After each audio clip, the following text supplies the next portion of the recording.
Good evening, everyone. I'm Riley King, and welcome to the Riley King Newscast right here on the Riley King Network. Let's begin. First up, coastal communities clean up from nor'easter as another storm looms. Let's take a listen to the video from WMUR News 9, Ray Brewer.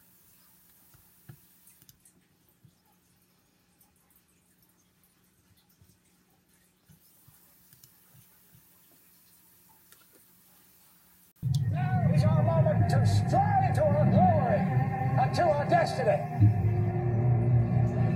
Our situation is more dire than you may understand. We may lose all our men. This place wants us dead.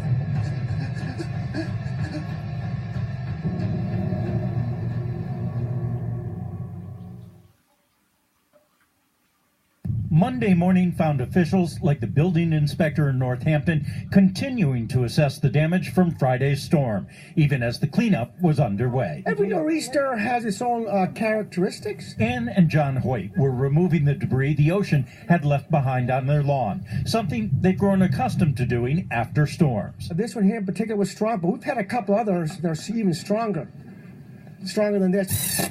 There is significant damage to all the parks throughout the seacoast from Odeon down to Hampton. There is a lot of debris, a lot of rocks, large rocks, small rocks, sand covering everything. There's a lot of erosion to a lot of the parking lots as well as the beaches. But the main focus was on the roads, trying to keep them passable. When the waves come over, they knock the rocks into the highway, and just trying to keep the highway clear and keep it safe, and that's been the biggest issue. By mid-morning, Route 1A was back open, but there is another storm in the forecast. And while the Rye Department of Public Works says they're getting ready, they admit there's not a lot they can do. Mostly what we do, of course, is have our heavy equipment ready and then have lots of road closed signs and shut the road off as it floods. It's really becoming a normal process for us.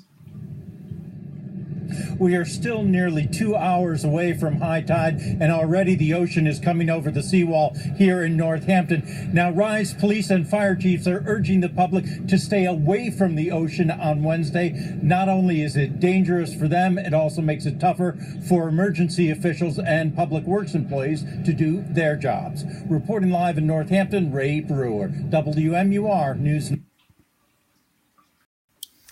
Okay, and there you go on that video and that report.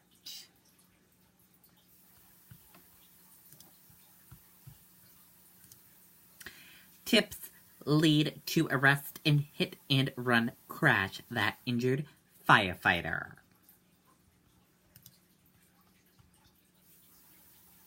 A man was charged Monday in connection with a hit-and-run crash on set that left a firefighter seriously hurt.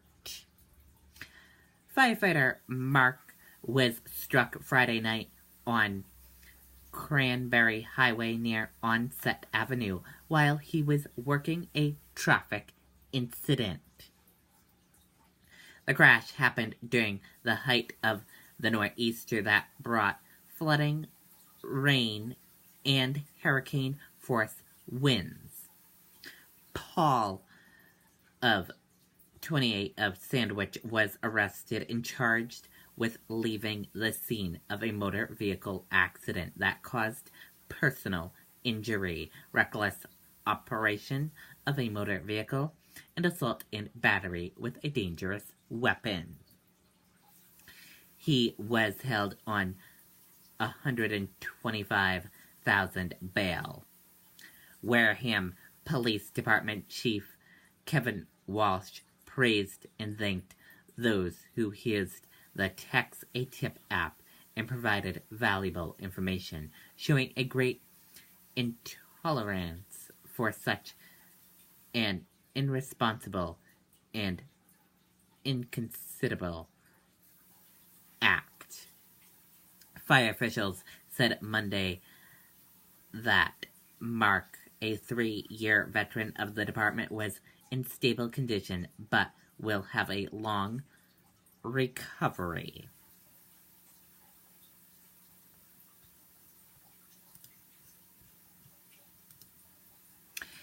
Maine man appears in court in dog euthanization case.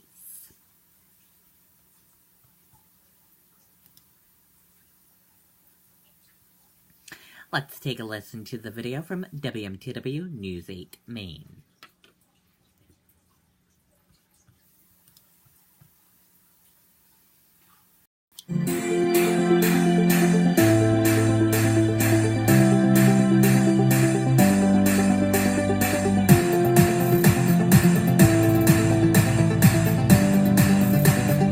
In court, Brandon Ross entered a plea of not guilty. He faces misdemeanor charges of not complying with a court order. He's accused of helping his girlfriend, Danielle Jones, hide dogs that had been set to be euthanized after they killed another dog and seriously injured a Winslow woman back in 2016. Police say they arranged to have those pit bulls taken out of the state.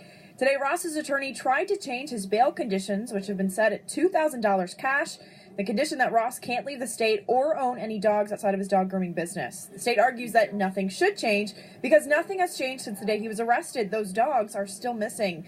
Today, a judge ruled in favor of the state, making no change to his bail conditions. Ross's attorney also tried to argue that Ross was merely an accomplice in all of this, but the judge, who was the same one to have those dogs set to be euthanized in the first place, didn't see it that way. Ross will be back in court on May 10th. Reporting from Augusta, Kathleen Jordan, WMTW News 8. Okay, and there you go on that video and that report.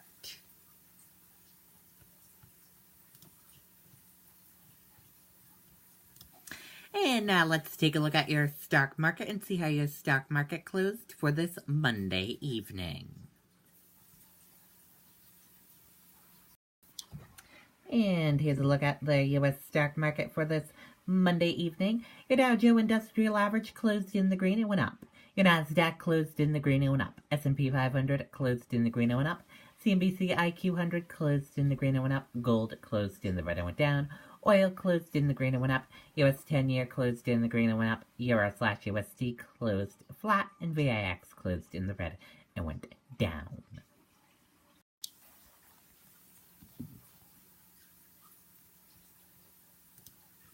Dow closes 336 points higher as trade war worries ease. Stocks rose on Monday, erasing earlier losses as worries about a potential trade war warned. Police evict Trump staff from Panama hotel aimed ongoing dispute.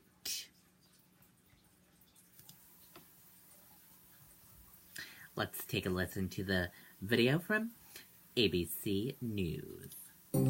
Walmart asked 3 amazing directors to make a film inspired by a Walmart delivery box. So the challenge in doing this shoot is to craft a narrative with just a box. Fascinating way to see how 3 people see the same thing. I felt this is an audience that loves film, so why not make something about movies? You feel like you're watching a sci-fi movie. 60 seconds is daunting. Let's wait and see if I figured it out.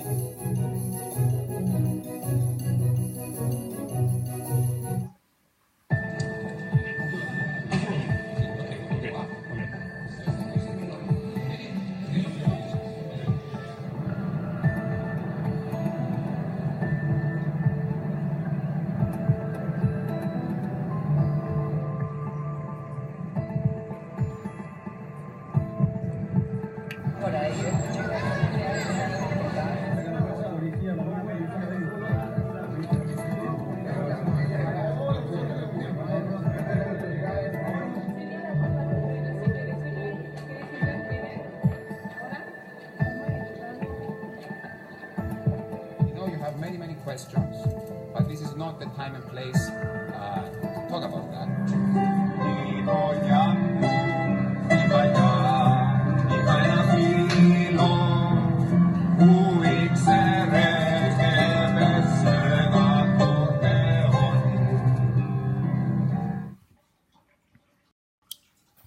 Okay, and there you go on that video and that report. And that does it for the Riley King Newscast right here on the Riley King Network. I hope you all have a great rest of your Monday evening, and I'll see you back here tomorrow with another newscast. And I'll be back later on this evening with a news report. Good night, everyone. Bye.